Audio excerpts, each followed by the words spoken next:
acordados, né? Mas para poder despistar um pouquinho a fome. Eu já estou com fome. Vocês estão falando de paçoca?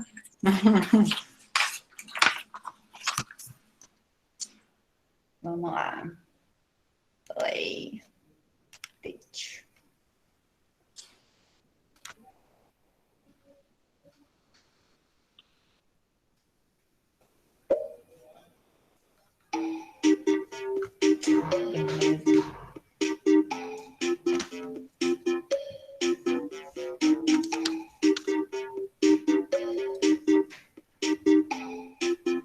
Aí a gente dá uns minutinhos, né, Estela?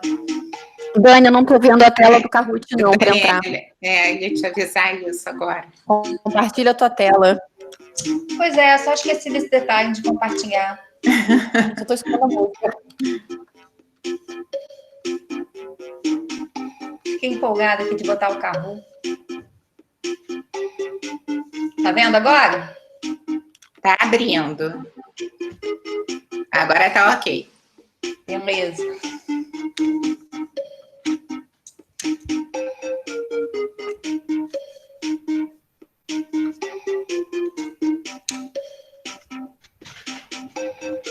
Dani, quem não ganhar esse Kahoot, leva o brigadeiro, combinado? Quando voltar o internato. Agora brigadeiro? Mari, você tá muito má. Falando de paçoca, brigadeiro. Leva açúcar. São 11h05, essa hora eu já tô azul de fome.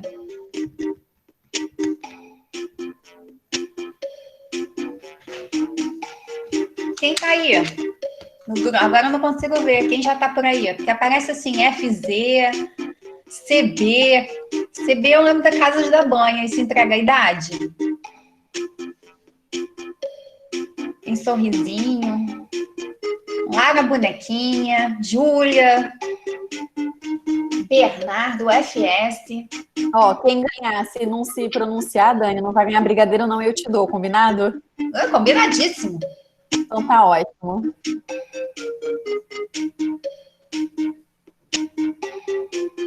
Cadê JP? Tá aí? JP pode fugir, não.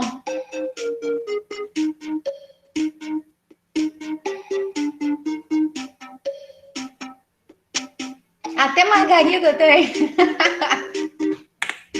Margarida, Minas Gerais.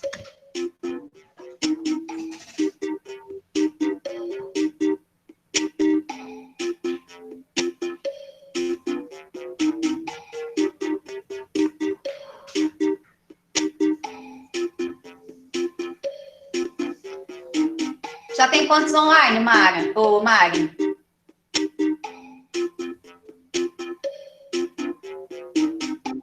Online tem 110, 116 e no Kahoot entraram 26. João Pedro, liga pro Ricardo e manda ele entrar na aula. João Pedro tá aí, não. Vamos participar, João Pedro.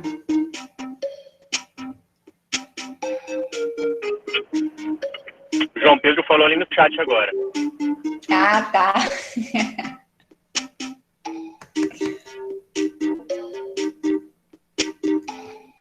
E ficar tranquilo que não vai cair nada de não vai ser nada de mononucleose nem de hanseníase, não.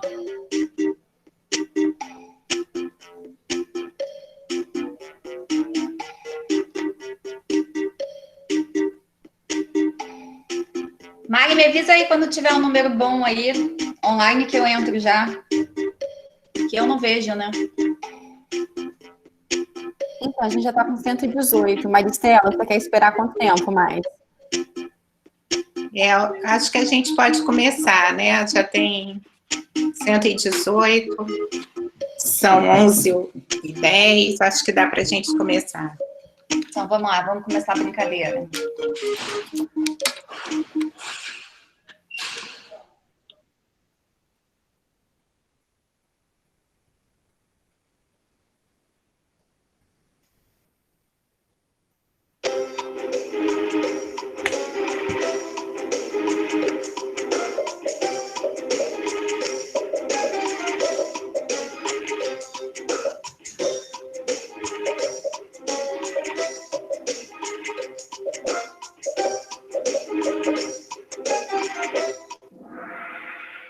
E a galera acertou. Bora.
Esse foi 6-6, hein?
Tá bom.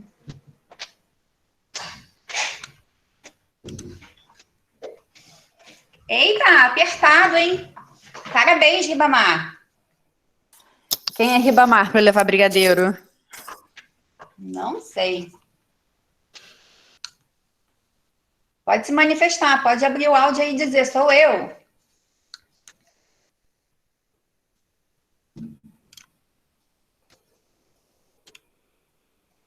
Ficou tímido? Vamos lá então. A minha aula vai ser de dermatite atópica. A gente pode tirar dúvidas do Kahoot no final. Fiquem à vontade. A ideia era só fazer uma dinâmica para animar um pouquinho. O que é dermatite atópica? É uma doença inflamatória cutânea crônica de etiologia multifatorial que se manifesta clinicamente sob a forma de eczema. Tem um caráter hereditário, isso é sabido, mas não se conhece o modo de herança da dermatite atópica, exatamente como isso é. Mas a gente sabe que quando um dos pais tem dermatite atópica, a probabilidade de um filho ser atópico, ou seja, ter asma, rinite ou conjuntivite ou dermatite atópica é de 56%. E quando os dois pais têm dermatite atópica, essa probabilidade sobe para 81%.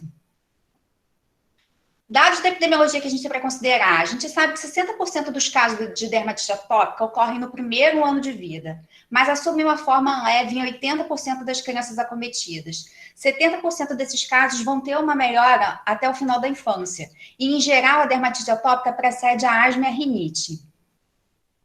Fatores de risco. A gente sabe que fatores de risco está relacionado a uma combinação de fatores genéticos, fatores ambientais e fatores imunológicos. Então, tem vários possíveis fatores de risco descritos, como irritantes de contato, sabões e detergentes, a exposição, a questão do clima, poluentes, água dura, que é quando você toma banho com água com potencial, com carga elevada de íons, magnésio e cálcio, a questão da vida urbana, uma dieta ocidental. Mas a gente sabe que o que parece ter um relacionamento melhor estabelecido é a questão do tabagismo passivo, né? A fumaça do tabaco.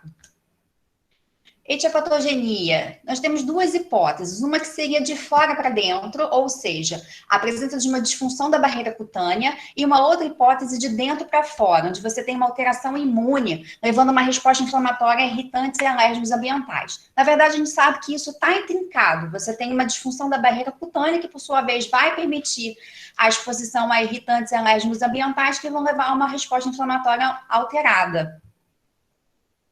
E o que é essa barreira cutânea? É um conjunto de sistemas que protegem a pele da penetração de substâncias químicas alergênicas irritantes, assim como outras infecções, né, bacterianas e virais. E é constituído por corneócitos, manto lipídico, manto ácido e a flora residente. O extrato córneo, ele é composto pelos corneócitos e lipídios. Teve uma analogia na década de 70, onde foi comparado o corneócito aos tijolos e os lipídios intercelulares à argamassa, ou seja, esse intrincamento propiciando uma barreira na pele, evitando, né, a exposição a alérgenos e irritantes. No extrato córneo, os corneócitos são principalmente constituídos pela proteína filagrina e os lipídios pelas ceramidas. Ambos podem estar bastante diminuídos nos pacientes com dermatite atópica. A nossa pele, ela é ácida, ela não é neutra. Nós temos um pH ácido, e isso é importante para quê? Para diminuir a expressão de toxinas estafilocóccicas, não só estafilocócica, mas principalmente, e para manter a nossa flora normal, diminuindo a carga aumentada de bactérias patogênicas na pele dos indivíduos. A gente sabe que 10% da população geral tem na pele colonização por Staphylococcus aureus, mas 90% dos pacientes com dermatite atópica têm o Staphylococcus aureus na pele enlesada e até 75% da pele normal também tem a presença de Staphylococcus aureus nos pacientes com dermatite atópica. Então, isso é importante, é um fator importante nesses pacientes. E dos fatores imunológicos, o que a gente sabe, né? Os pacientes com dermatite atópica têm 85% deles altos níveis de IgE e também eosinófilos circulantes aumentados. E a gente entende que há um predomínio do padrão de citocinas TH2 nesses pacientes, ou seja, um aumento de interleucina 4, 5 e 13, a interleucina 4 está até ligada na formação de IgE. Mas isso também é um pouco variável na forma de apresentação do paciente, naquela fase que ele se encontra. Por exemplo, aqui no gráfico a gente consegue ver que quando você tem o eczema agudo, a fase mais aguda, você tem um predomínio de citocinas de padrão TH2. Mas quando você começa a ir para a fase crônica, você já começa a ter um aumento do predomínio do padrão TH1, ou seja, um padrão de citocinas que vai acabar perpetuando essa exposição crônica, essa manifestação crônica do quadro. E fatores desencadeantes, né? O que pode desencadear ou agravar uma dermatite atópica? Os agentes infecciosos, aqui principalmente Staphylococcus aureus, mas também Streptococcus também pode. E o Staphylococcus aureus, ele é importante para a questão dos superantígenos. O que é isso? Ele funciona levando uma ativação policlonal de linfócitos T, que vai acabar levando uma descarga de citocinas e aí fazendo uma resposta imunológica mais exacerbada nos pacientes com dermatite atópica. Fungos também estão relacionados, principalmente adolescentes, com acometimento de cabeça e pescoço e das espécies de malacésia. Alérgenos alimentares. A alergia alimentar é descrita em 30% das crianças com dermatite moderada grave. E aqui a gente fala principalmente de clara de ovo, leite de vaca e trigo. Aeroalérgenos, os ácaros e o mofo em ambiente úmido, que já é bem conhecido. Autantígenos, a gente não sabe exatamente o que isso representa na prática, mas alguns pacientes têm reatividade de IgE, uma variedade de antígenos proteicos humanos. Esses antígenos proteicos humanos têm uma similaridade com antígenos ambientais. E já tem a descrição de alguns autantígenos denominados HOME-S5 e HOME-S1 e HOME-F5. E fatores psíquico-imunológicos. A gente sabe que esses pacientes em níveis de estresse, eles têm o limiar mais baixo na pele para o prurido, né? Então, o estresse ele serve como um gatilho para desencadear o prurido nesses pacientes.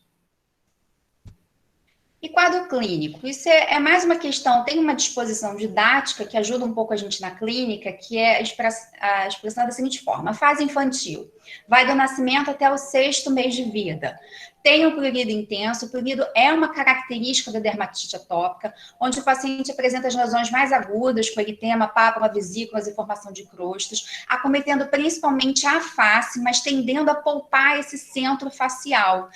Ele pode ter até uma certa vasoconstrição, causando palidez. A faixa extensora dos membros também é bastante acometida nessa faixa etária, principalmente quando começa a engatinhar, que vai fazendo atrito no chão. Então, aqui, a face acometida, poupando o centro, e a face extensora, a criança se escoriando bastante aqui nessa foto.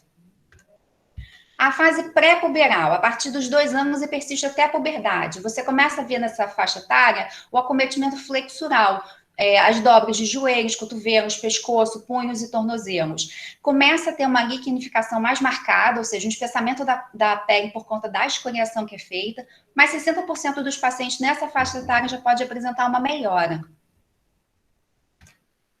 Aqui mais fotinho para mostrar para vocês o acometimento extenso nessa criança, o acometimento aqui predominantemente na região flexural, isso é bem característico da dermatite atópica.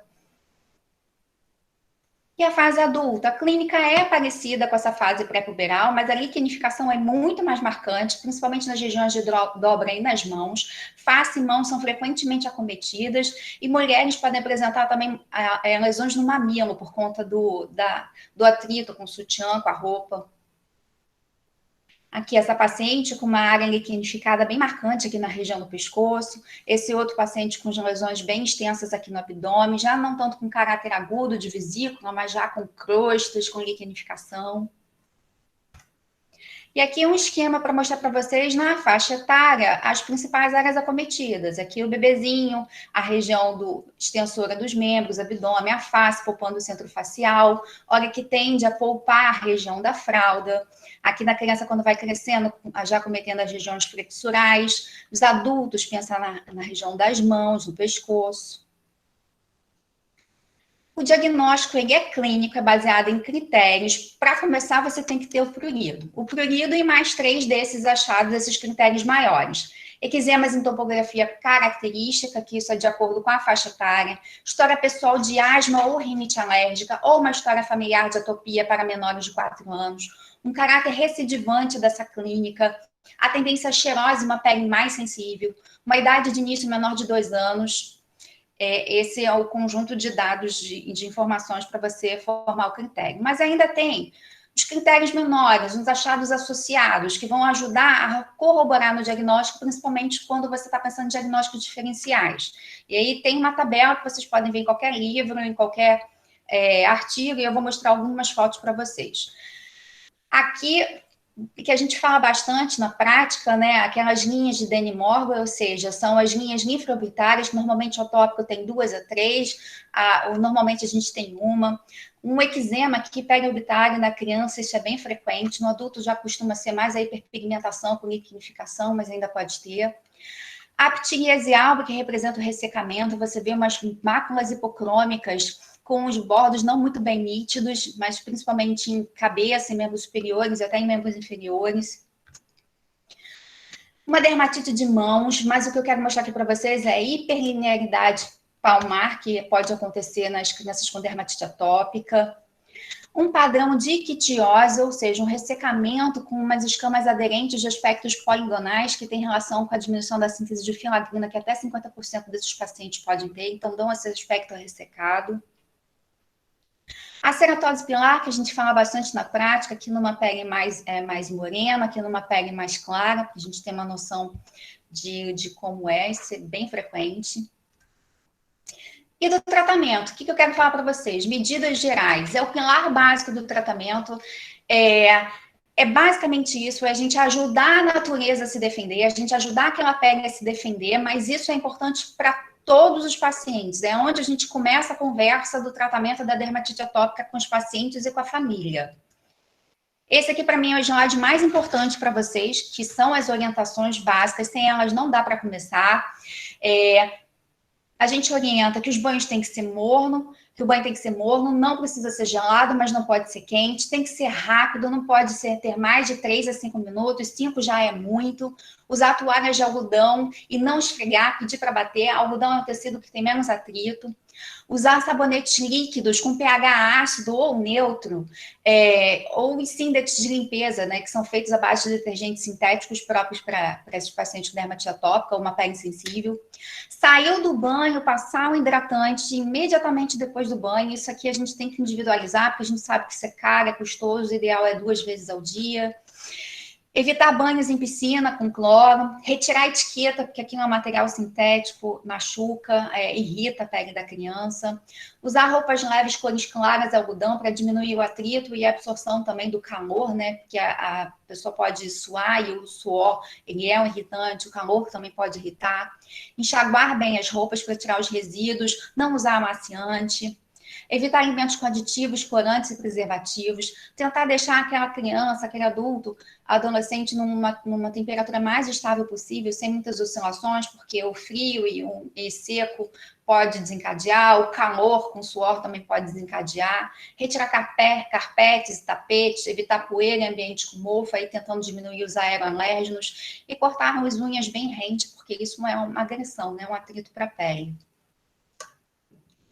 O tratamento, o pilar do tratamento ainda é o corticoide, são os corticoides tópicos. Se a gente vai usar de potência baixa, média, alta, muito alta, se vai usar por pouco tempo, isso vai depender do paciente, da extensão acometida, da faixa etária, se é bebê, se é criança, é individualizado, mas a gente sabe que é ainda o corticoide com o tempo mais breve possível.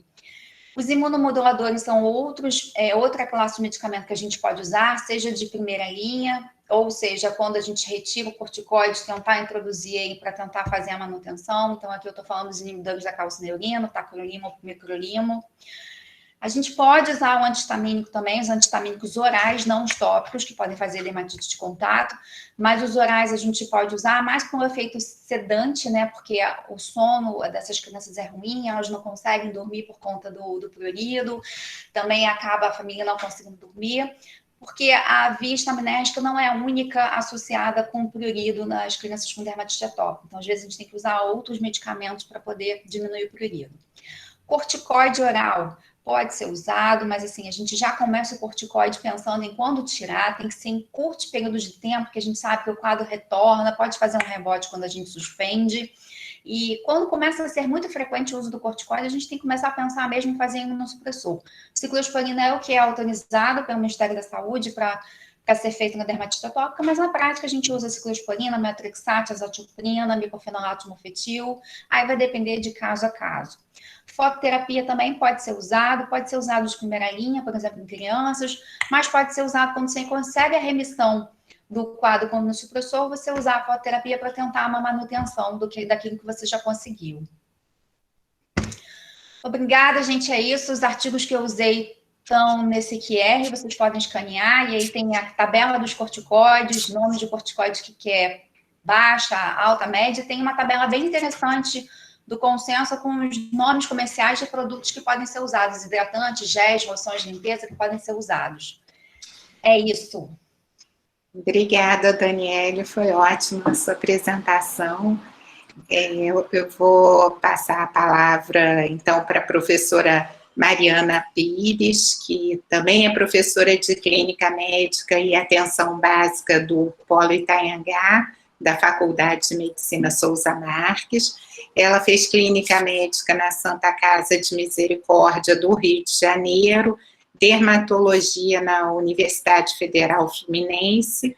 Ela é mestre em Ciências Médicas também pela Universidade Federal Fluminense e membro da Sociedade Brasileira de Dermatologia. A palavra está com você, Mari. Tudo bom? Tudo bom com todo mundo? Então, cabe a mim aqui dermatite de contato, e eu começo aqui falando o que é eczema, que eu acho que é uma dúvida que vocês têm frequentemente, assim, mas o que é eczema? Eczema, na verdade, é tudo isso, é eritema, é edema, infiltração, vesiculação, secreção, crosta, escama, liquenificação, e um sintoma que aí é cardinal aos vários tipos de se o eczema é agudo, se é subagudo e crônico, é o prurido. E aqui a gente, primeiro diferenciando entre um eczema agudo e crônico, o O eczema agudo, ele é mais úmido, ele é molhado, então a gente vai ver eritema, a gente vai ver exudação, a gente vai ver vesícula, e conforme ele vai cronificando, ele vai liquenificando. Para quem não lembra, liquenificação é aquela pele grossa, mais espessa, até por conta do ato de coçadura crônica. A gente vai ver uma lesão extremamente seca, com crosta, pode ter discromia pelo fato do prurido, isso tá crônico. Uma coisa interessante da gente diferenciar.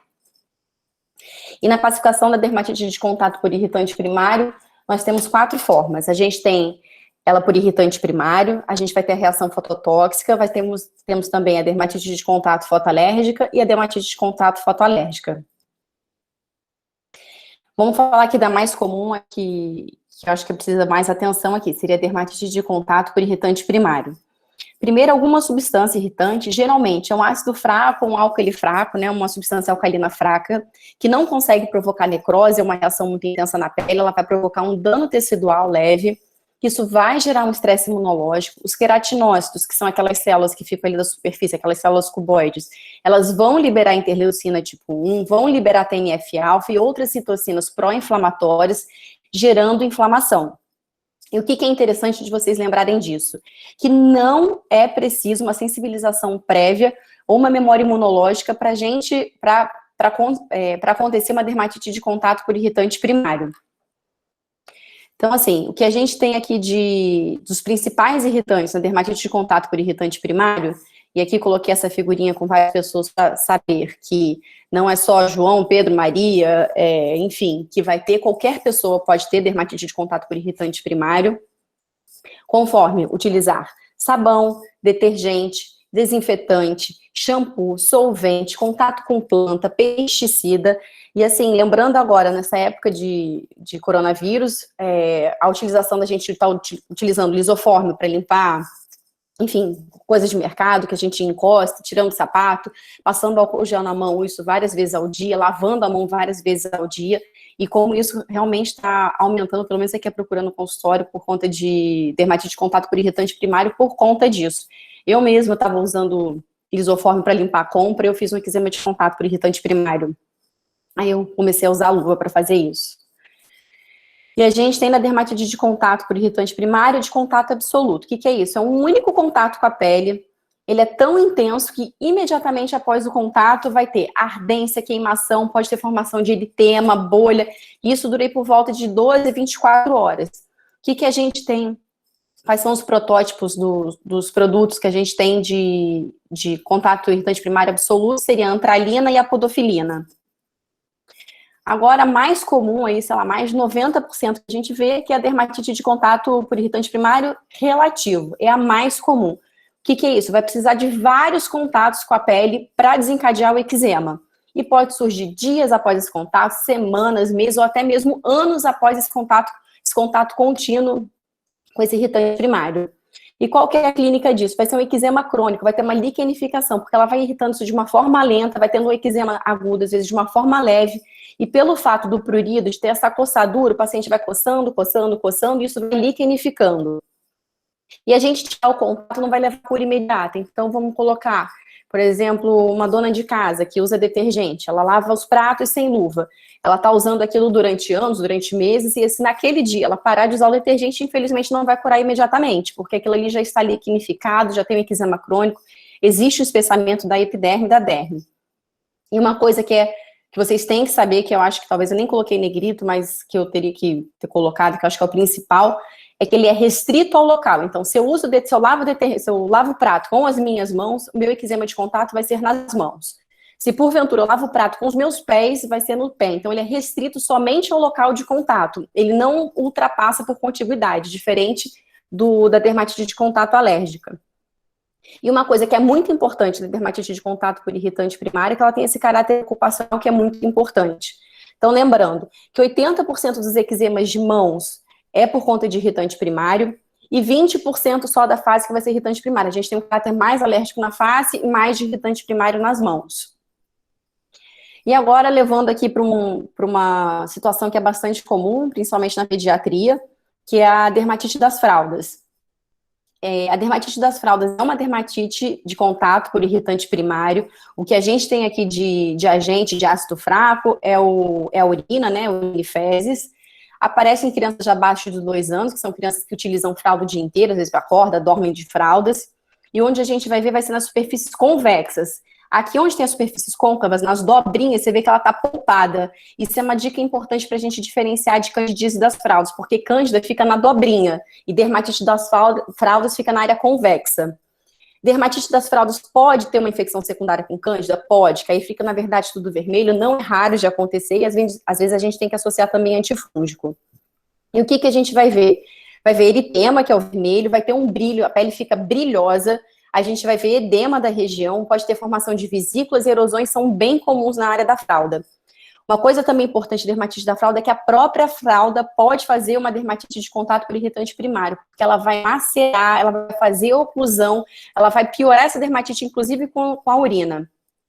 E o que vai piorar isso? Uso de sabonete, mães que lavam a criança com sabão, isso várias vezes por dia. Uso de lenço umedecido, que na hora que passa ali vai raspando na região genital, que já está com uma pele, com uma barreira cutânea que não está íntegra, também piora.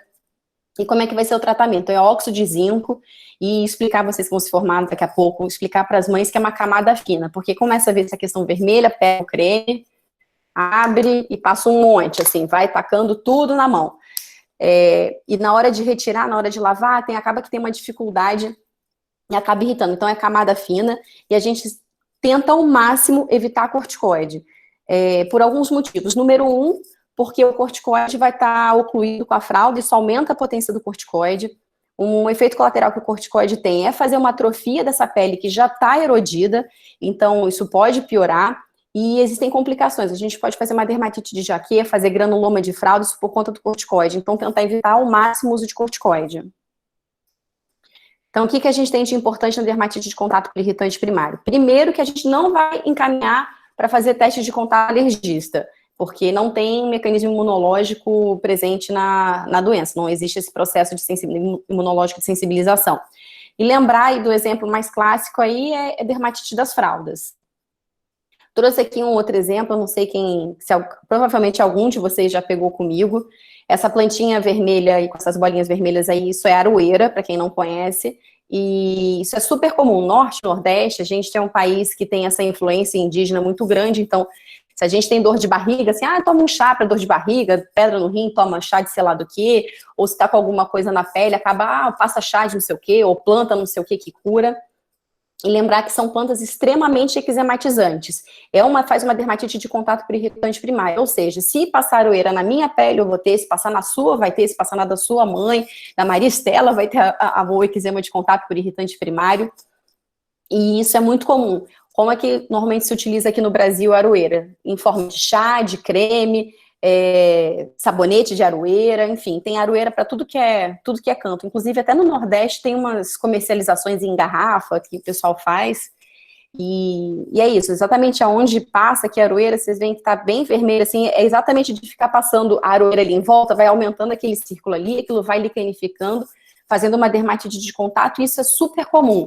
Então, se vocês virem esse eczema na perna, enfim, é que eu vejo muito na perna, sempre perguntar, o senhor está usando aroeira, erva de bicho também faz isso, carobinha, algum tipo de planta, algum tipo de chá, porque o ideal é que a gente retire, inclusive quando eu estava na época da residência lá na UFAS, tive que internar um paciente que fez uma eritrodermia por conta de chá de aroeira, ele, sei lá, colocou na hidromassagem lá, aroeira praticamente, e fez uma eritrodermia, assim, foi bem grave, teve que internar, enfim, só para saber que isso não é uma coisa porque é uma planta que não tem problema nenhum. Agora a gente vai passar por uma dermatite de contato fototóxica. O que é isso? É uma substância que ela vai se tornar irritante quando ela se expor ao sol. Também não é mediado por resposta imune, isso pode acontecer com qualquer indivíduo, pode surgir às vezes minutos ou horas após a exposição, e lembrar daí do mais comum, que é a fitofotodermatose. O que é isso, né? Fito de planta, fotodermatose, né? Uma dermatose gerada pelo sol, né? Pela luz. Lembrar de limão, salsinha, abacaxi, caju, cebola, alho, verbena, bálsamo do Peru, não coloquei acerola, enfim, várias coisas podem fazer fitofotodermatose. E comum que a gente vê eu tirei meu copo de água daqui agora, mas quando a gente segura um copo, sei lá, uma caipirinha, a gente tá segurando assim, às vezes derruba aqui para essa região, aqui nessa lateral aqui da mão, igual tá aqui na foto. Então, assim, quando vê essa hipercromia aqui, isso é bem característico de limão. Às vezes a gente vê até uns saltadinhos na hora que espreme o limão. Essa outra foto aqui, você vê que essa criança, ela tem essa hipercromia, tem até o escorrido, tá bem delineado, assim, tá bem desenhado. Então, perguntar se a criança tomou suco de caju, suco de limão, limonada, abacaxi, enfim, o que foi, que tem até essa coisa bem geométrica, bem desenhada, como se tivesse realmente um líquido escorrendo. Fez uma fitofotodermatose. Agora, mudando para uma outra classificação, que seria a dermatite de contato alérgica. A dermatite de contato alérgica é uma reação tipo 4 de Giacomes. Aí, eu estava até falando ontem com a Amanda. Falei, Amanda, será que eles lembram da classificação de Giacomes? Enfim, aqui eu vou falar sobre a classificação tipo 4, que é uma celular tardia, que ela é mediada por linfócitos T, que vai ter essa resposta TH1, TH2, mas lembrar que tem esses outros tipos, anafilática, citotóxica, por imunocomplexo, depois aí vocês dão uma olhada para vocês se situarem no caminho. Mas a minha é uma reação tipo 4, que é uma resposta celular, vai ter ativação por uma substância, essa substância a gente vai chamar isso de apteno, ela vai se transformar no antígeno. Como é que acontece isso? Existe uma estimulação imune por conta desses aptenos, dessas substâncias, isso vai estimular os linfócitos T, CD8, que vão gerar citocinas inflamatórias e vai causar uma dermatite de contato alérgica. Mas isso é feito de uma forma imediata? Como é que isso acontece? A gente tem 3 fases da dermatite de contato alérgica. A gente tem a fase de indução, que é a via aferente. O apteno, ele vai entrar em contato com a pele, ele vai se ligar a uma proteína e vai virar um antígeno. Aqui na pele, a gente vai ter as células de Langerhans, eu não sei se vocês lembram de histologia, mas são aquelas células que são apresentadoras de antígenos, elas vão pegar esse antígeno e vão transportar até o linfonodo regional, e dali vão produzir interleucina tipo 1. Aí, numa próxima vez que esse paciente se expõe a esse apteno, vai ter a fase de elicitação, que vai ser a via eferente, que esses pacientes que já estão previamente sensibilizados, eles vão produzir linfócitos T, CD8, que eles já estão previamente formados ali daquela via aferente, e vão produzir a dermatite de contato alérgica. Vai ter essa fase inflamatória e depois vai ter uma fase de resolução, que a gente vai ter um aumento dos linfócitos T, CD4, em detrimento da diminuição dos linfócitos T, CD8. Aqui de dermatite de contato alérgica, talvez o mais comum que a gente veja é essa do brinco, né? O paciente utiliza brinco e a história é clássica. Ai, doutora, mas eu sempre usei esse brinco e nunca tive alergia. E é isso que normalmente acontece, porque precisa ter essa fase aferente, eferente. Então, normalmente, esses pacientes, eles já são sensibilizados. A gente tem que explicar, não é porque você usava que agora você não vai ter uma alergia, entendeu? Em geral, essa hipersensibilidade adquirida, ela persiste por toda a vida. Mas pode ocorrer uma tolerância com essa exposição continuada e levar cura. Por exemplo, tem gente que usava brinco de bijuteria, não tolerava, e depois, com o tempo, isso pode acabar melhorando. Não é o mais comum, mas isso pode acontecer sim.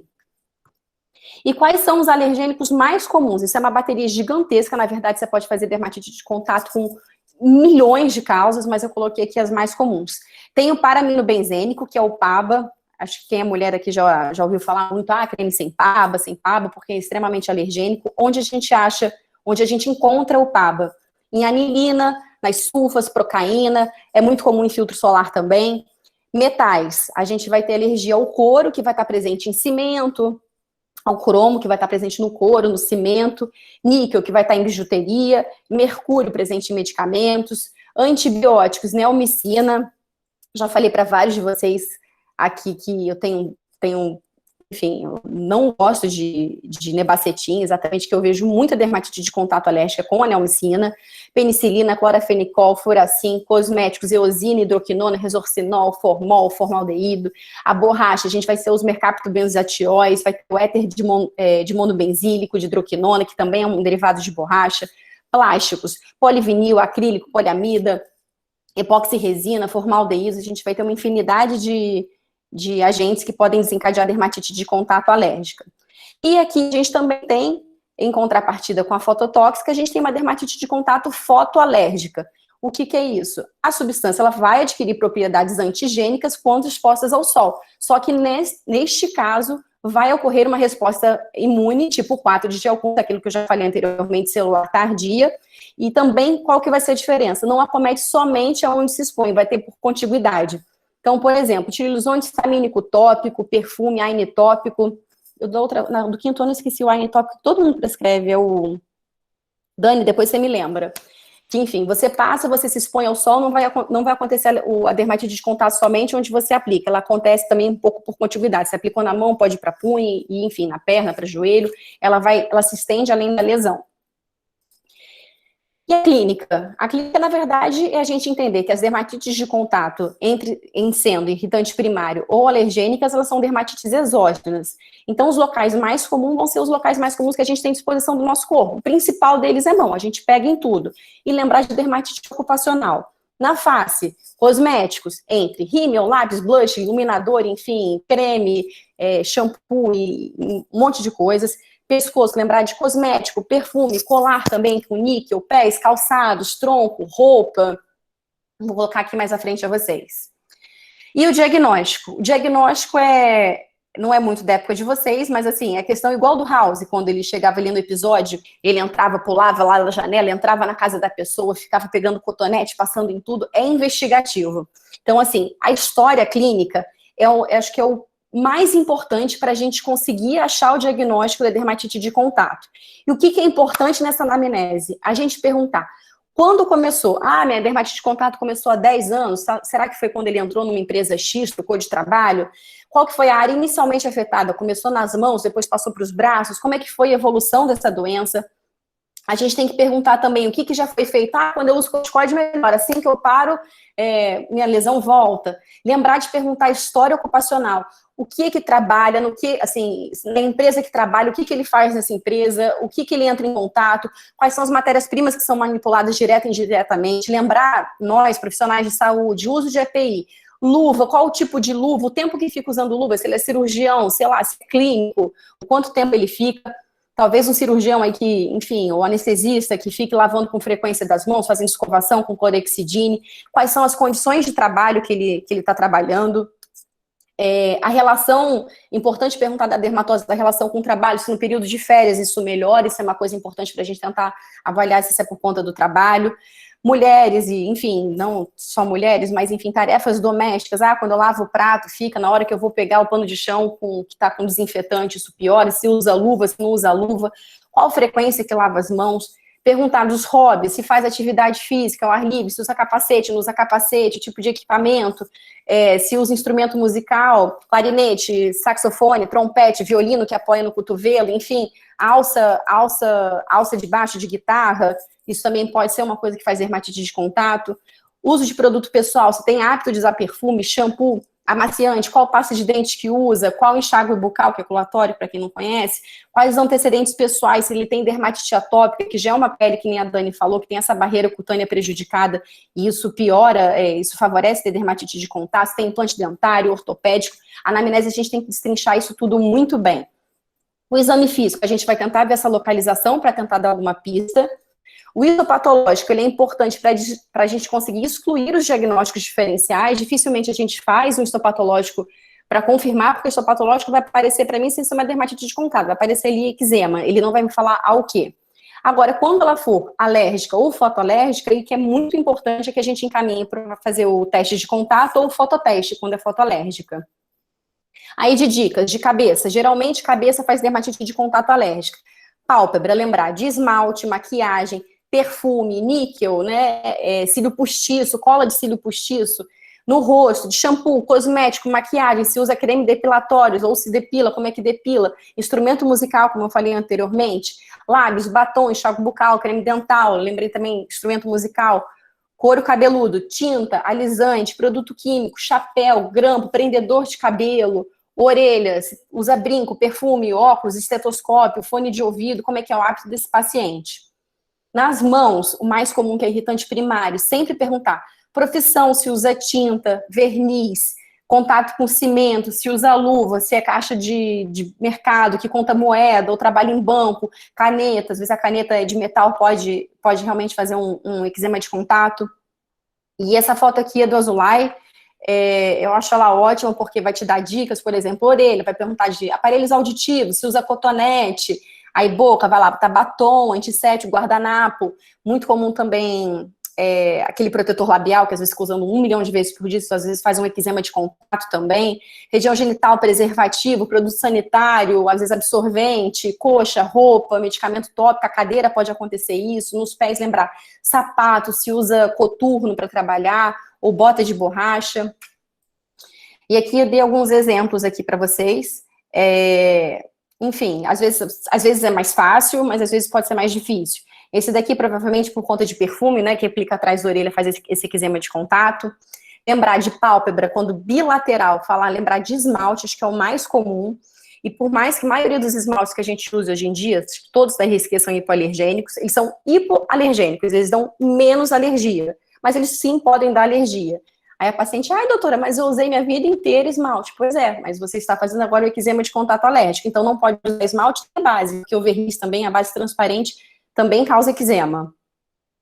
Aqui nessa outra foto, você vê essa senhora, bonita essa foto com esmaltezinho ela usando, você vê que faz um eczema bilateral, palpebral. Aqui nessa outra foto à direita, o óculos, a haste do óculos pode causar, cosmético na face. Pescoço, lembrar de colar, echarpe, perfume, cosmético que usa, às vezes gola de camisa, colarinho de homem, botão, né, às vezes uma blusa que venha com botão aqui mais em cima também, às vezes pode fazer um eczema de contato. Essa aqui talvez mais fácil, né, pelo elástico da cueca, você vê que aquele látex ali fez exatamente ali onde entra em contato com a pele, fez essa dermatite de contato. Aqui essa outra, não é alergia a casamento, mas, enfim, a aliança às vezes pode estar larga e acaba entrando detergente, né, anel, entra detergente ali dentro, quando lava a mão, esse detergente fica em contato muito tempo, pode fazer uma dermatite de contato por irritante primário, pode ser uso de bijuteria, com que tenha níquel, que vai fazer uma dermatite de contato alérgica. Essa aqui da calça de homem é clássico, isso a gente encontrar, é o uso do cinto, né, às vezes o abdômen fica meio pendente, ele fica atritando ali com o cinto e faz essa dermatite de contato por conta do níquel do cinto, ou o ilhóis da calça jeans que fica ali atrás, quando a gente fecha, aquele botãozinho ali também é prática, aquele infraumbilical também fazer dermatite de contato. E o tratamento? O tratamento principal é afastar o agente causal. Então, assim, não adianta eu achar que vou tratar e aquele paciente continuar usando esmalte, continuar usando cinto daquele jeito, a gente tem que retirar o agente causal, é o principal. Emoliente, igual a Dani falou, barreira cutânea íntegra, uma pele hidratada, uma pele que esteja protegida, é uma pele que vai predispor muito menos a ter eczema de contato. Pasta d'água, óxido de zinco nas crianças que têm dermatite de fralda, e uso de corticoide tópico. Quando é na fase aguda, aquela fase exudativa do eczema, a gente prefere o veículo creme, que ele é mais fácil de espalhar, ele não vai arder e tem uma tolerabilidade melhor. Quando o eczema está crônico, liquenificado, seco, a gente prefere corticoide tópico em veículo de pomada, que é aquela transparente, dura, que é mais difícil de espalhar, que ele fica ali em contato mais tempo, ou até mesmo oclusivo. E é isso, todo mundo já tem meu WhatsApp, enfim, Instagram, se quiser perguntar qualquer coisa, estou aqui. Mariana, muito obrigada, a sua aula foi ótima, já tem mais dúvidas ainda, mais coisas para lembrar quando for fazer a anamnese dos pacientes. E eu vou passar a palavra agora, então, para a Amanda Seba, professora de Clínica Médica e Atenção Básica do Polo Itanhangá. A professora Amanda também é mestre em Imunologia pela UFRJ, doutora em Pesquisa Clínica e Doenças Infecciosas pela Fiocruz e especialista em Alergia e Imunologia pela ASBAI. A professora Amanda agora vai fazer uma apresentação sobre...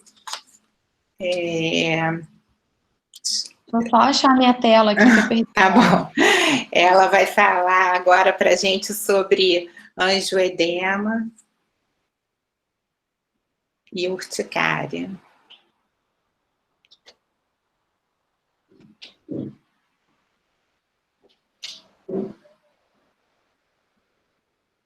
Bom, muito obrigada, Maristela, pela apresentação. Obrigada mesmo, uma honra, um privilégio para mim estar participando desse webinar com a Dani, com a Mari, que são colegas super queridas, a gente trabalha junto, então é um super privilégio mesmo, estou muito feliz e espero que a gente continue aprendendo. Já vimos 2 aulas excepcionais e espero que possa ser bastante produtivo para todos nós que estamos presentes. E então a mim cabe falar sobre urticária e angioedema. Então eu vou começar pela definição, mas ao longo da aula a gente vai ver que urticária e angioedema está para muito além dessa definição. Mas é interessante a gente ter uma ideia sobre o que a gente está falando. Então, urticária, né, a gente define como placas avermelhadas, circundadas por um eritema com centro mais esbranquiçado. Geralmente são pruriginosas, vai ser a principal queixa, e uma sensação de queimação, que é o que dá o nome de urtica, vem desse termo, de queimar, de arder. E ela comete camadas mais superficiais da pele, epiderme e derme. Essa é a grande diferença para o angioedema, que também vai participar dessa mesma fisiopatologia, com extravasamento de plasma, mas vai para a derme profunda, subcutânea e submucoso. Então, são camadas mais profundas da pele. E, geralmente, a queixa que o doente vai trazer para a gente vai ser dor, não vai ser tanto prurido. Então, geralmente, é doloroso e é mais pálido, não costuma ser tão eritematoso como é a urticária. Interessante a gente observar que mais da metade das urticárias vão vir acompanhadas de angioedema ou vice-versa. E isso faz um grande diferencial para a gente quando a gente faz o raciocínio clínico. Uma coisa é urticária sozinha, sem angioedema. Outra coisa é angioedema sozinho, sem urticária. E outra coisa é urticária com angioedema.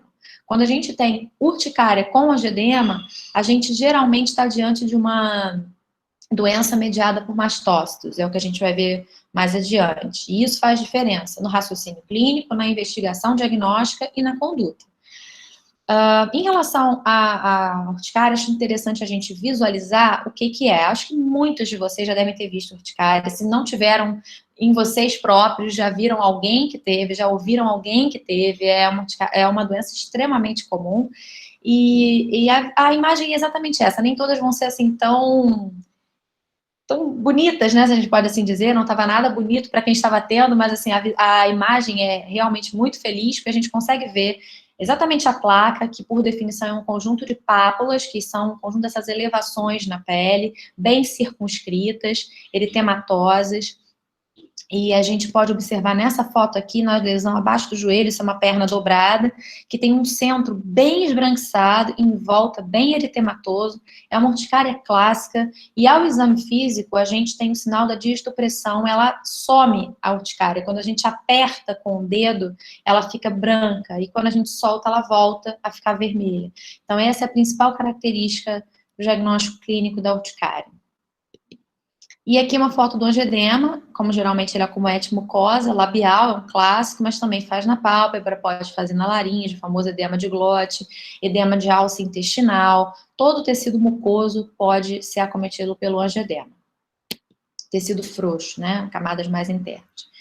E a classificação da urticária, que também é importante para nortear, gente, o que a gente vai fazer? Ela é basicamente, quiçá, de acordo com os principais guidelines que nos orientam pelo tempo.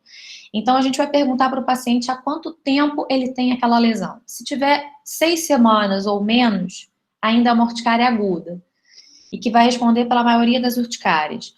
E se ela é uma urticária com mais de 6 semanas, ela é uma urticária crônica. Dentro da urticária crônica, a gente tem a urticária crônica espontânea e a urticária crônica induzível. O nome delas já é extremamente didático, é exatamente o que está escrito. A urticária crônica espontânea, ela é espontânea. Ela vai surgir por mais de 6 semanas de maneira espontânea. Não vai haver uma identificação de um agente causal preciso. A urticária crônica induzível, ela é induzível, e geralmente induzível por fatores físicos. Então, é o calor, frio, água, dermografismo, que é quando a gente coça ou arranha aquele local e faz a lesão, por vibração, angioedema vibratório, ao frio. Então, a gente tem realmente fatores que induzem, e o paciente vai conseguir precisar isso, porque ele observa que acontece quando ele tem contato com aqueles fatores. Aqui é a classificação, que o que eu já acabei de falar, mas para mostrar para vocês da onde a gente está trabalhando, né? Vou botar a referência embaixo, mas acho interessante vocês verem que é um guideline que foi feito por um conjunto de especialistas em urticária, se reuniram 42 experts em urticária, uma conferência em Berlim, e a ideia é que eles visualizassem, fizessem uma meta-análise de diversas situações que envolvem a conduta da urticária e votassem o que eles entendiam que seria o mais adequado. Então, todo o guideline é baseado num consenso. Então, quando mais de 90% desses especialistas concordavam com determinada conduta, com a classificação, enfim, eles botavam que tinha um alto nível de evidência, que vocês vão ver quando acessarem esse guideline. Acho interessante a gente conhecer a maneira como é feito os estudos, porque ajuda a gente a compreender o que a gente está lendo. Então, na verdade, a gente não está lendo uma diretriz, a gente está lendo algo que não tem necessariamente um traçado, são opiniões. Então, a gente acaba se baseando, porque, de fato, é o que a gente vê que repercute de forma positiva na clínica. E acho interessante vocês terem acesso ao conteúdo. A gente vai trabalhar outros assuntos também desse trabalho. Com relação à fisiopatologia, falei brevemente lá no comecinho da aula, ainda estou achando no comecinho da aula, mas enfim, falando sobre a fisiopatologia, é uma doença basicamente mediada por mastócitos. E qual a importância disso? A importância é a gente entender o que a gente está vendo. A gente está vendo uma doença causada por uma ação principalmente de vasodilatação, que faz com que haja um extravasamento de plasma e uma série de mediadores de recrutamento de moléculas de adesão, de fatores quimiotáticos para atrair células, para aumentar, intensificar e potencializar aquele processo inflamatório. Isso que a gente está vendo, naquela lesão de urticária.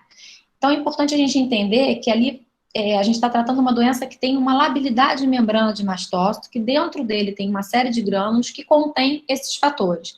Então, eu já sei que eu tenho uma doença que vai ter uma célula que libera, principalmente, histamina, triptase, fatores quimiotáticos, fator de ativação plaquetária, leucotrienos, prostaglandinas, e que tudo isso vai fazer com que exista um potencial inflamatório que vai causar lesão tecidual, lesão vascular, alteração de neurosensorial, um potencial de acúmulo de células. Então, eu tenho, além de mastócitos, macrófagos, neutrófilos, linfócitos T, eosinófilos, basófilos.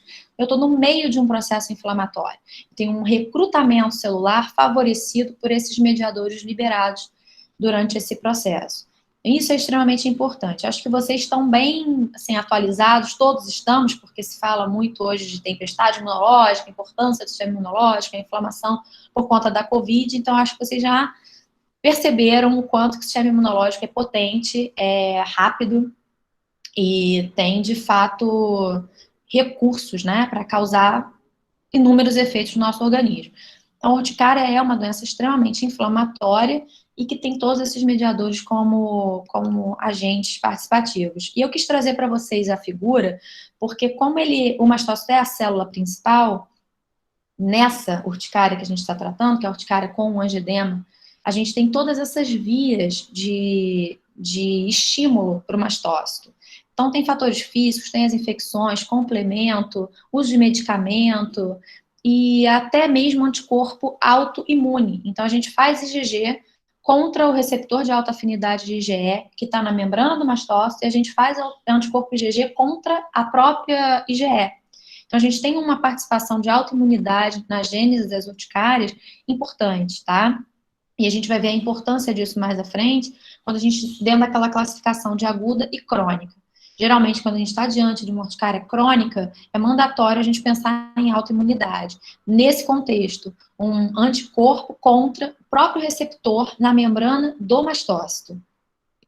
Na outra aula surgiu uma dúvida que eu achei interessante, que a aluna perguntou se autoimunidade doenças autoimunes tinha a ver com urticária autoimune. Não necessariamente. Se eu tenho uma doença autoimune de base, como por exemplo, lúpus eritematoso sistêmico, e eu curso urticária, essa urticária não necessariamente vai ser classificada como autoimune.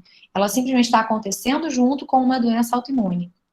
É importante vocês fazerem essa diferença. A urticária autoimune, ela já é a doença. Ela já configura uma patologia de ter autoanticorpo contra algo próprio, tá? A epidemiologia, vale ressaltar que, como eu falei para vocês já, eu acredito que vocês tenham de história pessoal, é extremamente comum, é muito frequente. Se alguém não teve, ou conhece alguém que teve, e é importantíssimo a gente saber o que está acontecendo, entender, saber diagnosticar e manejar. Então, queria ressaltar dessa epidemiologia, claro, a frequência, e também que dentro das urticárias crônicas, a maior parte delas vai ser espontânea. como eu falei para vocês, espontânea de espontânea mesmo, acontece do nada.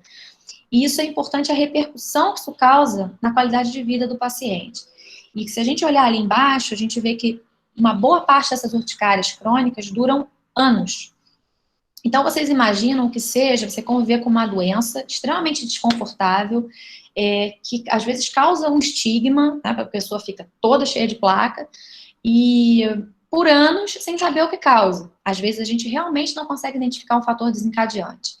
E é frustrante para o médico, sim, é frustrante para o paciente, sim, mas a gente precisa lidar com a situação. Então, tenham sempre em mente o impacto, e a gente vai falar mais adiante sobre isso, eu vou mostrar para vocês um questionário que a gente faz com o paciente para avaliar isso, mas ter sempre em mente o impacto na qualidade de vida que a urticária crônica gera nessas situações. Aqui é um fluxograma daquele trabalho que a gente viu agora, do conjunto lá dos consensos, em que eles elucidam para a gente a importância de pensar quando se tem urticária sozinha, angioedema sozinho e ambos juntos, intercalados. Se eu tenho urticária somente, eu preciso pensar em algumas causas para além de uma doença apenas de labilidade de mastócito. Então, o que eu tenho que pensar? Eu tenho que pensar o que tem além da urticária. E, principalmente, a gente pode estar diante de doenças autoinflamatórias. E, geralmente, vão acometer crianças. Então, a gente tem a síndrome periódica associada à criopirina. A criopirina é uma proteína que modula a liberação de IL-1. Então, se vocês olharem ali na base desse fluxograma, tem IL-1, porque vai ser a principal citocina envolvida, não é a histamina. E aí a gente tem febre recorrente, tem urticária, tem dor na articulação, tem dor muscular, tem cefaleias, os pacientes fazem meningite asséptica, não tem nenhum agente infeccioso, é por inflamação. Então estejam atentos a outras queixas. História clínica é a nossa base, assim, essencial para fazer um diagnóstico. Então, colham uma boa história, perguntem há quanto tempo, tem alguém na família, tem mais algum sintoma, como surgiu, aonde aparece lesão, o que você sente. Tudo isso vai guiar a gente a pensar em outras hipóteses que existem. Então, não ficar naquela urticária é alergia, nem sempre. Então, doenças autoinflamatórias devem ser pensadas. Urticária vasculítica, que a gente faz diagnóstico diferencial pela biópsia. A gente vai ter necrose perivascular, não acontece em outras urticárias. A urticária pigmentosa, que é a principal manifestação clínica da mastocitose cutânea, doença super frequente, rara, mas a mastocitose cutânea é a mais frequente dentro das mastocitoses, porque a gente também tem mastocitose sistêmica, que é o depósito de mastócito nos órgãos. Mais comum o depósito de mastócito na pele e a mastocitose cutânea. E a gente vai ter a urticária pigmentosa, muito comum em criança, geralmente na infância. E a gente pode ter outras síndromes, como a síndrome de Schnitzler, síndrome de Wells. Então, pensar que existe algo além de urticária do que simplesmente uma doença mediada por mastócito, isso quando ela vem sozinha, tá? A gente pode pensar e acompanhar desses outros elementos. Esse fluxograma está mostrando exatamente isso que eu estou falando. E para o lado do angioedema, se ele é só ele isolado, a gente tem que pensar na possibilidade do angioedema hereditário. Existem 3 tipos, 1, 2 e 3, e a gênese dele não tem nada a ver com mastócito. É deficiência do inibidor de C1, de cascata de complemento, porque o inibidor de C1 inibe calicreína, que degrada a bradicinina. Então, se eu não tenho inibidor, eu tenho aumento de calicreína, eu não degrado bradicinina, aumento da bradicinina. A bradicinina é um potente vasodilatador. Tem uma ação muito parecida com a da histamina, só que mais lento. Brad é um prefixo de lento. Na verdade, os pesquisadores descobriram a bradicinina, pesquisadores brasileiros que descobriram a bradicinina, estudando a ação da histamina. Eles viram que tinha um outro mediador que fazia a mesma ação mais lento, porque a histamina é muito rápida. Então, a bradicinina vem disso. Então, faz uma ação igual, mas é um outro mediador, uma outra via de produção. E lembrar do angioedema adquirido, que na maioria das vezes vai ser por uso do inibidor da enzima conversora de angiotensina, que é uma enzima comum também na degradação da bradicinina. Ela converte a angiotensina, mas ela também degrada a bradicinina. Então, se eu bloqueio a ação dessa enzima, eu aumento a bradicinina, e aí a gente tem a queixa do angioedema e também da tosse. Não é incomum, porque a bradicinina também dá tosse. E no meio, a gente vai ter quando está junto, urticária com angioedema, a gente vai pensar urticária crônica espontânea ou urticária crônica induzível. Ah, por que não tem a aguda aí? Porque a aguda é muito rápida. Ela vai durar 72 horas, 96 horas e vai resolver. Então, a gente não vai entrar numa investigação diagnóstica. Isso são para lesões que estão recorrentes, estão ali, né? Não melhora. Aí a gente vai ter que fazer esse raciocínio. E vejam que bradicinina e interleucina 1 não tem nada a ver com histamina. Ou seja, uma dica para vocês. Estou tratando um paciente com urticária e angioedema com antihistamínico, ele não está respondendo, acende a luzinha. Provavelmente não é uma doença mediada por histamina.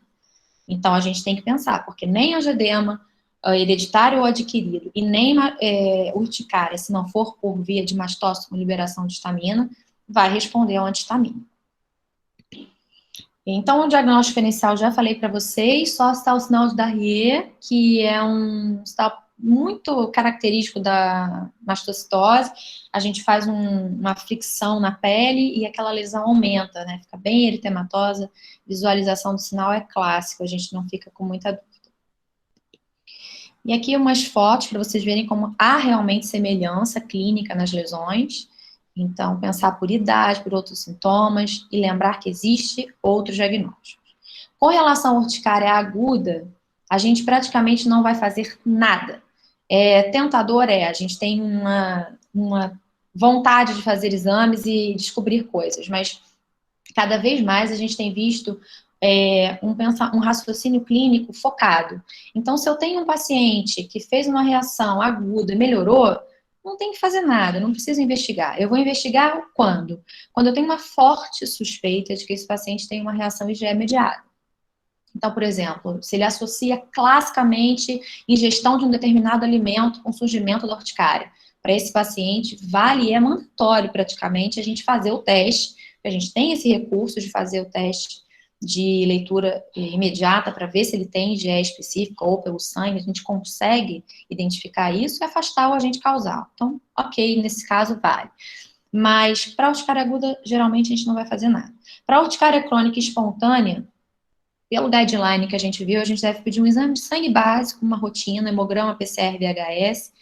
E aí a gente tem alguns recursos dependendo da história. A gente pode investigar infecção, aguda ou crônica, pode ser um fator de urticária crônica, autoimunidade, a gente pode pedir autoanticorpos, ver a função tireoidiana, fazer testes de autoimunidade, que aí principalmente é o teste do soro autólogo e teste de ativação de basófilos. Teste do soro autólogo, eu vou tirar o sangue do próprio paciente e vou fazer com o soro dele um teste intradérmico e vou ver se ele faz uma reação. Fez pápula, reagiu, ele está reagindo ao próprio soro, está reagindo a ele mesmo. Vamos botar assim. Então, define basicamente um quadro de autoimunidade.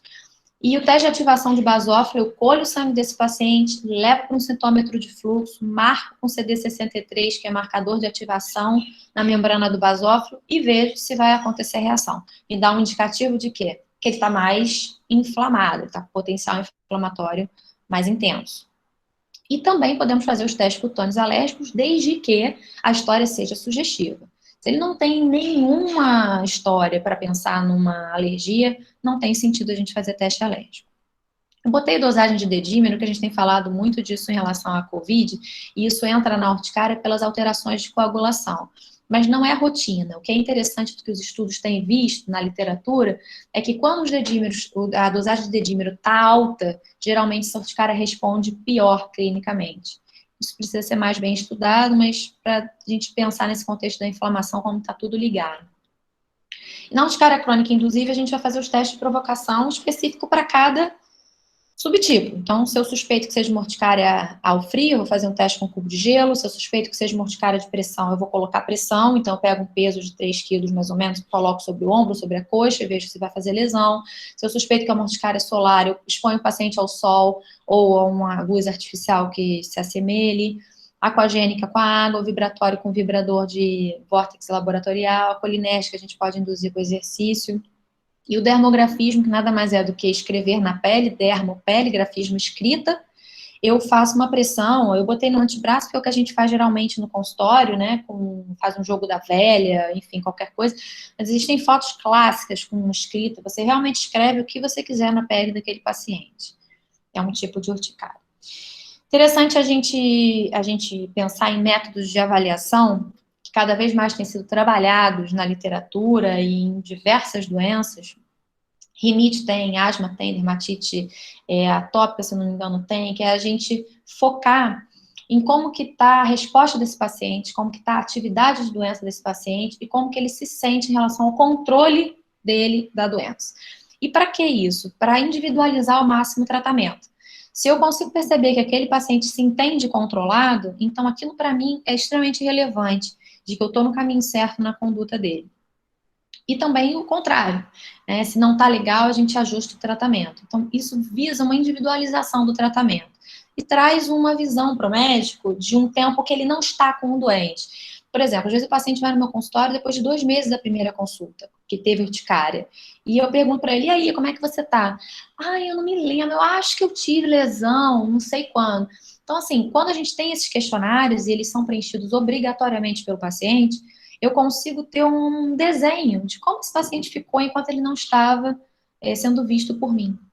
Então, isso ajuda muita gente na manutenção ou não da conduta e também nessa relação, né, da gente estar interessado em saber como esse paciente efetivamente está, ele que responde, ele que vai lá e coloca.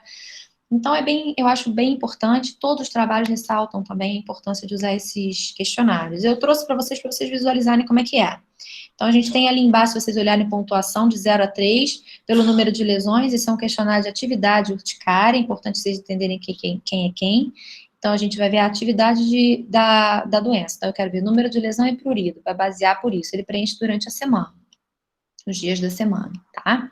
Aqui a gente tem o questionário de controle. Então, vocês vejam que são perguntas bem simples. Não? Quando você sofreu sintomas físicos de urticária? Bastante. Quanto que você sofreu? E ele vai botar bastante, muito, mais ou menos. Aqui o questionário de qualidade de vida, que foi traduzido pela Gabriela, lá do Fundão. Quando eu fiz mestrado, ela estava defendendo a dissertação dela, de mestrado. Foi um trabalho super trabalhoso, se posso assim dizer. Ela traduziu, e todo trabalho de tradução é super complexo, porque você traduz da língua original para a língua nativa, e alguém tem que ler da língua original para ver se está batendo, você volta para o português, e se eu não me engano, ela traduziu do italiano. É um trabalho enorme fazer tradução de questionário, e é o que a gente usa hoje para urticária. E o angedema, a mesma coisa, a gente tem o controle de atividade e a qualidade de vida. E um trabalho também, esse foi do Sérgio Dortas, eu chamo de Serginho, que ele é meu amigo, traduziu esse questionário de angedema, qualidade de vida, também lá no Fundão. E é um trabalho interessante. Com relação ao tratamento de urticária crônica e espontânea, por que eu estou falando isso? Porque a urticária crônica, a urticária aguda, a gente vai fazer provavelmente antihistamínico, talvez um curso curto de corticoide por 5 dias, se aquela lesão for extremamente exacerbada. E por que a gente faz o corticoide?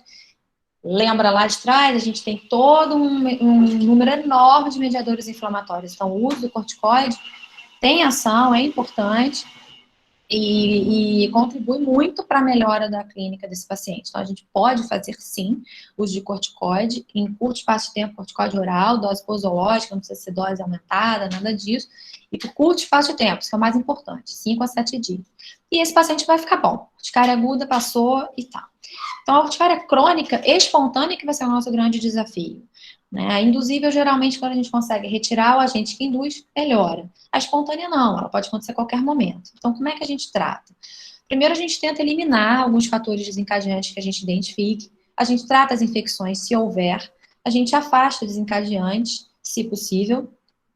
Procura tratar condições de autoimunidade, controlar o estresse, porque a gente, eu não sei se vocês lembram, mas eu descrevi lá ação de neuropeptídeos nessa parede vascular, e isso faz coçar, e isso aumenta a sensação de irritabilidade do paciente. Então, se a gente consegue manejar, perceber que esse paciente está numa situação mais estressante, eu não sei se vocês já ouviram alguém falar assim, vou entrar numa prova, fico cheia de placa, me coço toda, e fica mesmo, tem gente que vai dar uma aula, vai entrar numa prova, fazer alguma, na hora fica completamente tomado de urticária.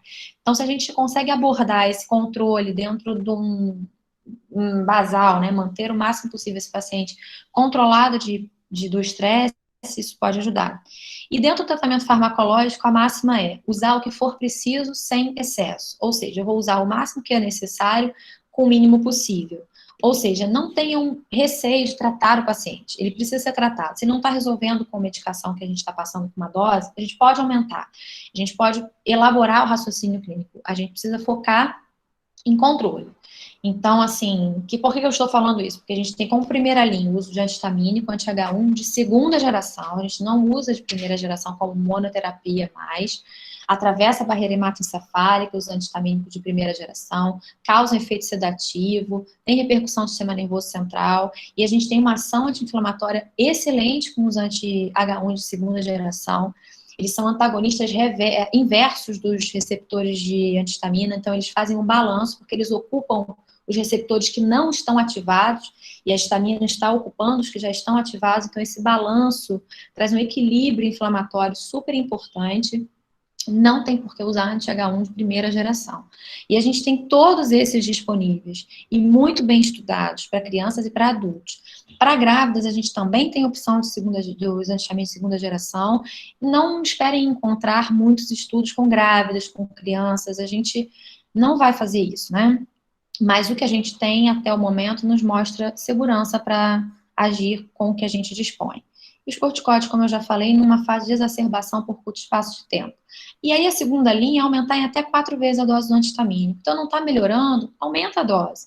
Até 4 vezes. Espera 2 semanas, não melhorou, está incomodado, não está dando. A gente vai avaliar melhor e vai pensar na terceira linha, que é o uso do omalizumab, que é o anti-IgE. Excelente resposta.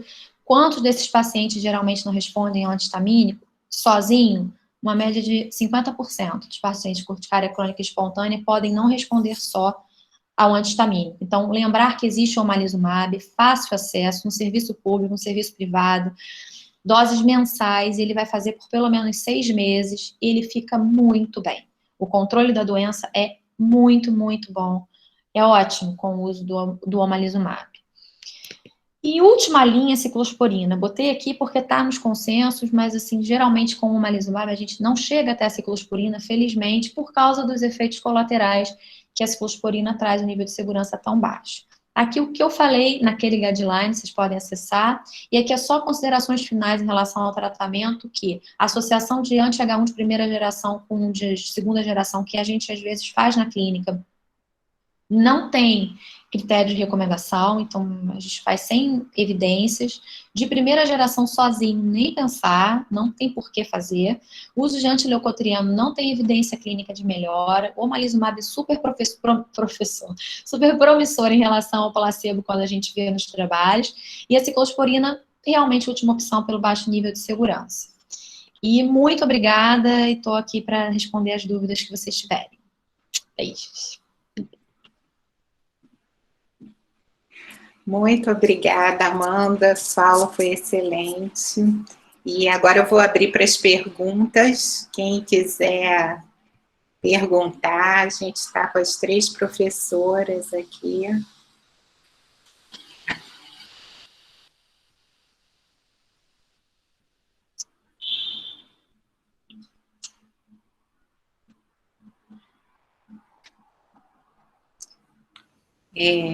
Meninos, perguntem. Eu vou fazer, então, Dani, mais uma pergunta para você. Quando é que você suspeita num paciente com dermatite atópica que tem associação de infecção fúngica? As razões, elas ficam com, assim, elas mudam a coloração, elas vão estar exudando, talvez tenha uma piora clínica, o paciente pode falar que está coçando mais, que agravou, piorou, e aí pode ter um rubor, não é só o eritema róseo, né, começa a ficar mais avermelhado, mais vivo, e com exudato, pode ter exudato. Mas, às vezes, a gente nem espera tanto isso. Se o paciente tem... Porque é a questão do superantígeno, né? Então, para diminuir um pouco a flora de estáfilo daquela pele, às vezes a gente acaba fazendo um curso de antibiótico de 1 semana, às vezes até associado com antifúngico, para ver se diminui um pouco essa flora e o paciente tende a melhorar. Mas é assim, melhora para você introduzir alguma coisa, para ver o que está faltando naquela história, o que você tem que encaixar ali, para fazer alguma coisa na manutenção. Porque vai voltar, né? Essa colonização ela vai voltar e o paciente vai ter alguma piora. É mais um tempo ali para a gente ganhar para ver o que tem que ajustar. Entendi. Mas você faz antifúngico tópico ou chega a usar antifúngico oral? Não. Se essa lesão for pequena, localizada, mas normalmente quando é um paciente assim, na minha prática, é muito mais necessita de um medicamento oral, porque não é bem localizado. Localizado, a gente acaba conseguindo resolver com tópico, mas no geral, acaba tendo que fazer o antibiótico e às vezes o antifúngico, né? Sempre não, depende. Tá ótimo, obrigada.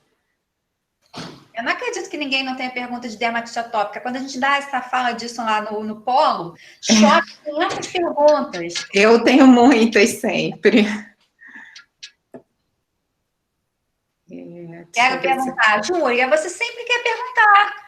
Pode perguntar. Deixa eu ver se alguém fez mais alguma pergunta. Alguém aqui fez uma pergunta para a Amanda sobre saber um pouco mais sobre essas doenças autoinflamatórias. Essas doenças autoinflamatórias, na verdade, elas são síndromes, né? Elas não vêm isoladas uma coisa ou outra. Então, a gente tem, assim, em relação à urticária, né? A gente tem essas síndromes periódicas associadas à criopirina, tem febre associada ao fígado, tem a síndrome de Muckle-Wells, tem a anomide, que é uma doença que acomete recém-nascido com alteração de articulação, crescimento desordenado de cartilagem, febres recorrentes. Geralmente, essas doenças autoinflamatórias, como mediador delas principal é IL-1, pensa que IL-1 é a citocina de febre, a citocina de inflamação.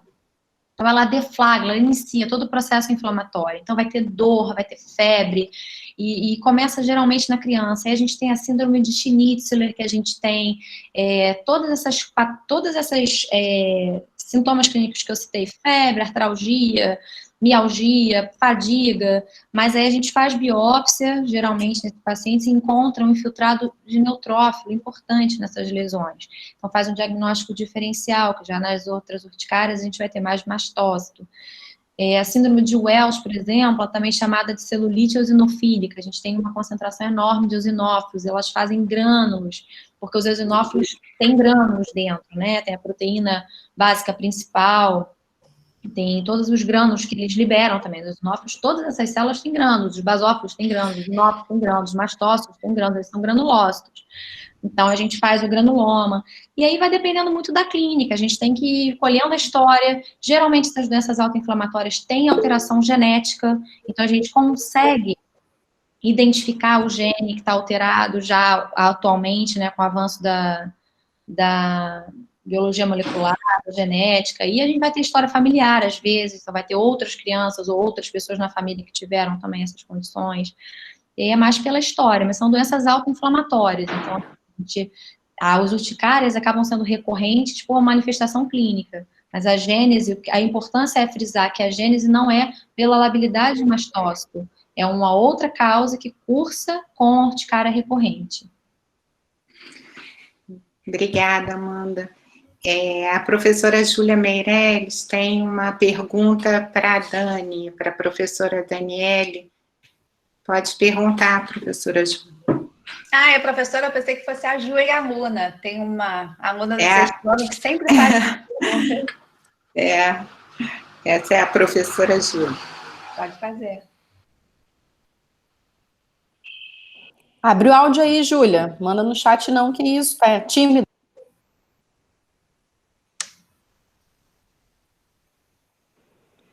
Timidez, Mariana, não gosto de falar em público.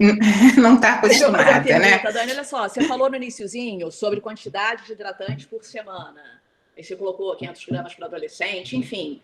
Como é que você orienta aquela práticazinha, o dia a dia? Quantidade de hidratantes pós-banho para bebê pequeno, para criança, para adolescente, palma da mão, tamanho de polegar, parte do corpo... Sinceramente, Júlia, eu acho que não funciona explicar desse jeito, entendeu? É você dizer que a quantidade de colher de chá, porque a pessoa já está na consulta angustiada e você vai trabalhar em cima de cálculos, né? Eu acho que a imagem não funciona muito. Eu oriento mesmo, eu falo para ela o seguinte, eu faço uma brincadeira dizendo que tem que entrar, imaginar que a criança tem que entrar dentro do pacotinho de hidratante, para ela entender que tem que ficar lambuzada, que hidratante não tem limite, o que vai limitar o hidratante é o bolso, é o preço. Então, essa questão de gramas, eu botei para nós, né, como profissionais, para a gente ter noção que um tubo é de 200 gramas de hidratante, metade desse vai embora. Se estiver usando pouco, isso é para você orientar na quantidade que está usando. Mas eu acho que isso é muito de cada profissional com a sua realidade, como você vai explicar. Eu vou dizer, olha, tem que passar o hidratante, tem que lambuzar o hidratante depois que sai do banho no corpo inteiro. Não fico falando em quantidades. Quantidade de palma de mão, de não sei o quê. Não, exatamente. Colherzinha de chá, que tem que ir assim. Eu falo assim, olha, se aquele tubo que você comprou está durando o mês inteiro, é porque não está usando. Então, a gente tem que adequar. Eu acho que é difícil. Lidar com o paciente, com a família com dermatite atópica é muito angustiante, porque às vezes eu tenho que falar todas aquelas medidas, eu sei que não está ouvindo a metade. Porque só quer falar, né? Na hora, só quer externar o sofrimento que está tendo.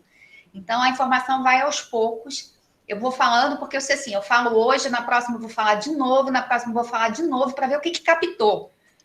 Mas essa é uma noção para a gente saber, nós profissionais, sabemos como que eles estão passando, né? Igual o filtro solar, a ideia, mas não falo em números para eles, não.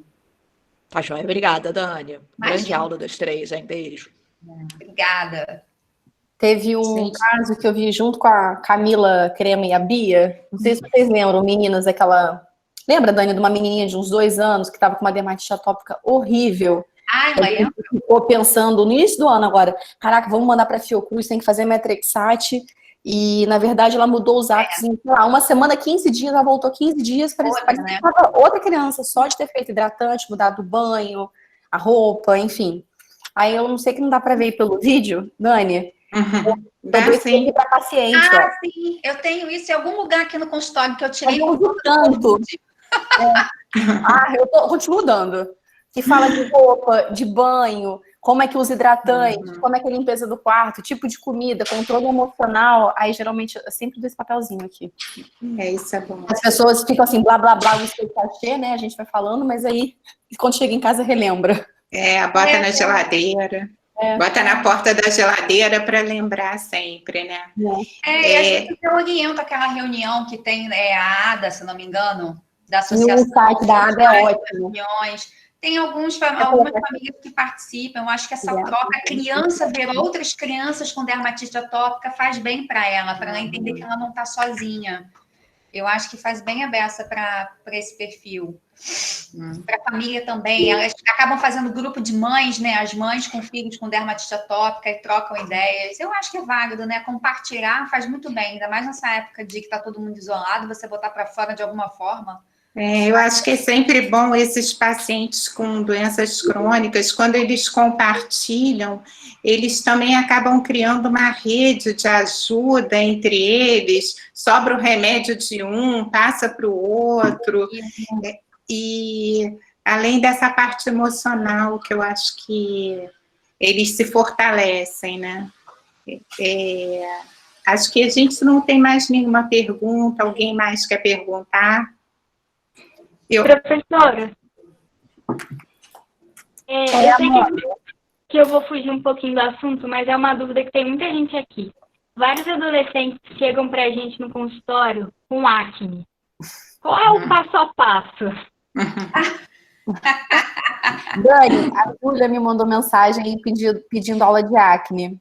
A gente podia montar um dia de falar acne rosácea para eles. O que você acha? Vocês topam?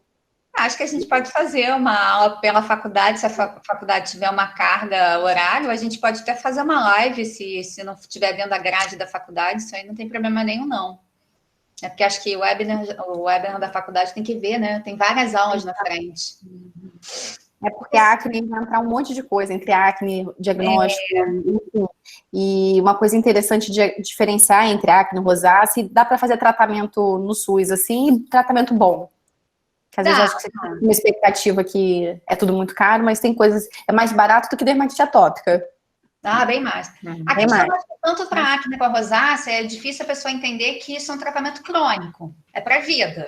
Se ela entender que é para a vida, mas que ela tem que escovar o dente também todos os dias para não dar cárie, que ela tem que tomar banho todo dia para não ficar toda cheia de craca, ela vai tratar a acne, vai tratar a rosácea como qualquer outra coisa. A gente só vai ajustando na época como tiver. Se tiver mais agudo, mais tranquilo.